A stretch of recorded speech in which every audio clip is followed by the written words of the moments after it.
दोस्तों अस्सलाम वालेकुम। मेरा नाम है अरमान और आप लोग देख रहे हो द पंच न्यूज़। दोस्तों, अमेरिका की जस्ट बगल में एक कंट्री है जिसका नाम है वेनेजुएला। और उस वेनेजुएला कंट्री का जो प्रेसिडेंट है उसको अमेरिका ने बताया कि वो कंट्री का जो प्रेसिडेंट है वो एक डिक्टेटरशिप है, यानी कि हिंदी भाषा में बोलो तो तानाशाही बोलता है। तो उस तानाशाही को अगर पकड़ना था, अगर कुछ करना था तो मेरे हिसाब से उससे पहले एक वारंट जारी करना चाहिए था। और आज अमेरिका ने जिस तरह से छोटे मोटे जो कंट्री है, देश है जो ताकतवर नहीं है, आज उन लोगों के साथ जो बर्ताव कर रहा है, सच में ये बहुत शॉकिंग है और ये बहुत शॉक्ड लगने वाला चीज़ है। वेनेजुएला की प्रेसिडेंट को रात के अंधेरे में जाके अमेरिका के जो मिलिट्री है, एयरफोर्स है, नेवी है, सब मिल के जाके वेनेजुएला की प्रेसिडेंट को उठा के अपने देश यानी कि व्हाइट हाउस में न्यूयॉर्क लेके चले आया। दोस्तों, इसमें सिंपल कहने की बात यह है, अगर अमेरिका ने वेनेजुएला के प्रेसिडेंट को उठा के ले आया तो उसका पीछे का मकसद क्या था? उसका पीछे का मकसद बस इतना था कि जो वेनेजुएला कंट्री है उसके उसके पास जो रिफाइन ऑयल है, ऑयल का भंडार है, जैसे सऊदी अरब के पास होता है, ईरान के पास है और यूएई के पास है, वैसे वेनेजुएला के पास भी तेल का भंडार है। और सबसे ज़्यादा गोल्ड जो सोना है उस दुनिया का सबसे ताकतवर कंट्री है।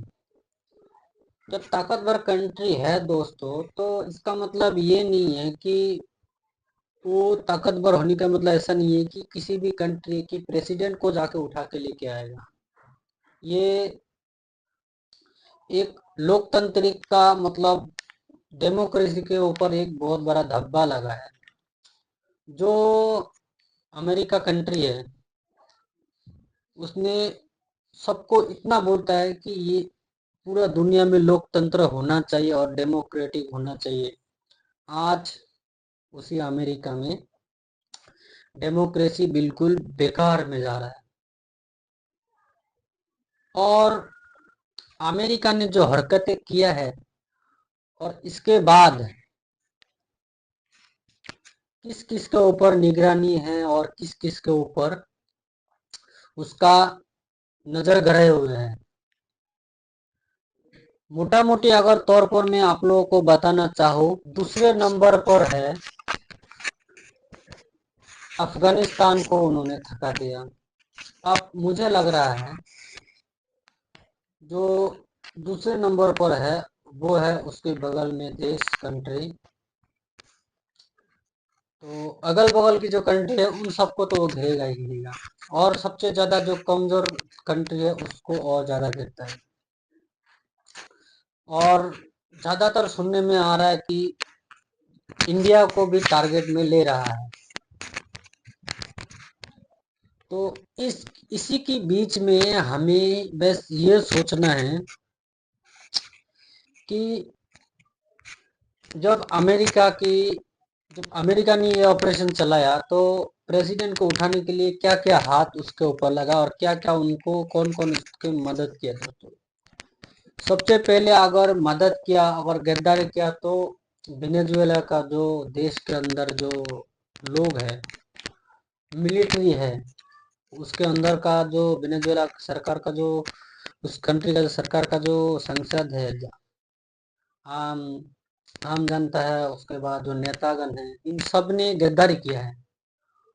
तो बिना गद्दारी के कुछ नहीं होता है दोस्तों। अगर अपने देश को चाहे कितने भी सुपर पावर हम मान के चले, अगर हम अपने देश के अंदर कुछ गद्दार लोग बैठा रहेगा तो देश किसी के आगे नहीं चलेगा, वो अपने आप घुटना टेक देगा। और दूसरी बात दोस्तों, उसको पकड़ने के लिए क्या क्या चीज ने उसको सहायता मिला और किस किस चीज ने उसको ऐसे सपोर्ट की। सबसे पहले दोस्तों,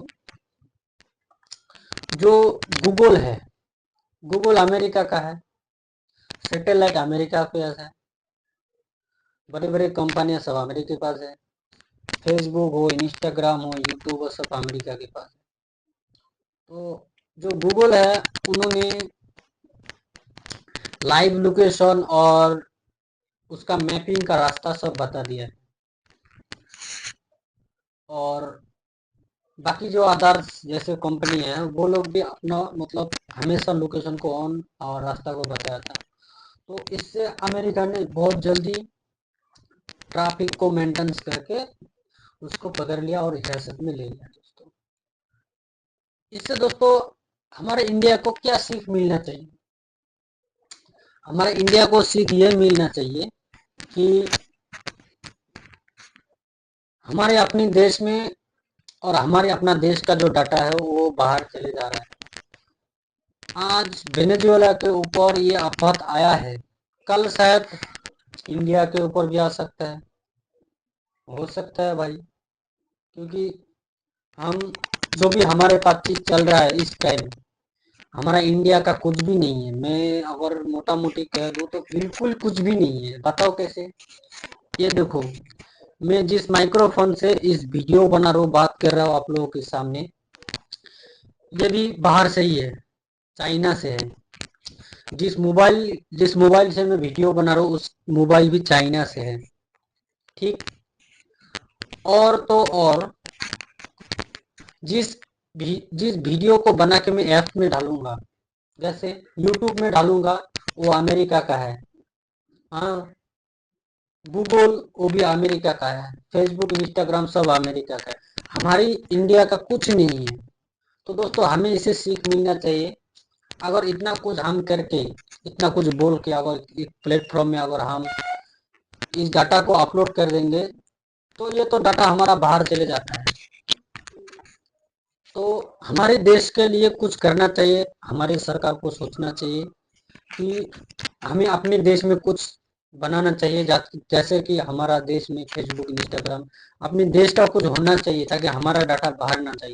कल को अगर हमारे ऊपर साइबर अटैक कर दिया तो फिर ये बहुत बड़ा एक हमला, एक बहुत बड़ा नुकसान हो जाएगा हमारा देश का।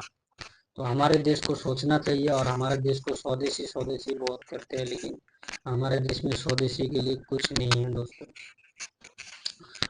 दोस्तों मोटा मोटी के ऊपर अगर आप लोगों को कहना चाहूँ तो दोस्तों, हमें इन सब चीज़ों में बहुत ज़्यादा सतर्क होना चाहिए और हमें अपने आप को सुरक्षित करना चाहिए। और हमारे देश बहुत शक्तिशाली है, बहुत ताकतवर है। अगर हमारे देश में कुछ ऐसा गद्दार निकल जाएगा तो हमारा देश में भी ऐसा कुछ हो सकता है। लेकिन हमारे देश में सबको एक मिल, प्लीज आप अपना स्वदेशी के लिए कुछ करिए दोस्तों। और वीडियो को ज़्यादा से ज़्यादा शेयर करना और चैनल को सब्सक्राइब जरूर करना दोस्तों, क्योंकि मैं इतना ही बता पाया हूँ आप लोगों के सामने। अगर आगे तक मेरे को कुछ और भी जानकारी मिलेगा छोटा मोटा तो मैं आप लोगों के सामने शेयर जरूर करूंगा दोस्तों। जय हिंद, जय भारत, वंदे मातरम दोस्तों।